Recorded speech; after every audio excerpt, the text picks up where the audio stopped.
السلام علیکم ورحمۃ اللہ وبرکاتہ۔ ناظرین، آج کی اس ویڈیو میں بتانے جا رہا ہوں کہ کیا عورت مسجد میں اعتکاف کر سکتی ہے یا نہیں،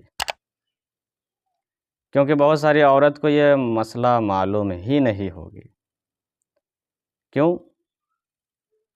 وہ اپنے بیٹے کو پڑھانا ہی نہیں چاہتی ہے اس لائن میں، بولتی ہے بل اس میں انکم بہت کم ہے، اور پیچھے سے پھر وہی مولانا لوگ کے بارے میں بولے گی، بل مولانا سب سے زیادہ کھاتا ہے، اور اس کا بیٹا جب پڑھنے نکلے گا تو وہ بھوکا رہ جائے گا۔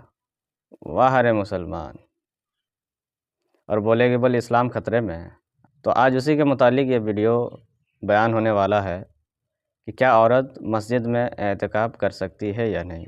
تو اس کا جواب یہ ہے کہ نہیں کر سکتی ہے، بلکہ وہ گھر ہی میں اعتکاف کرے، مگر اس جگہ اعتکاف کرے جہاں انہوں نے نماز پڑھنے کے لیے جگہ مقرر کر رکھی تھی۔ اور عورت کے لیے یہ بھی مستحب ہے کہ وہ نماز پڑھنے کے لیے کوئی جگہ مقرر کر لے۔ ویڈیو اگر اچھی لگی تو لائک، سبسکرائب، کامنٹ ضرور کریں۔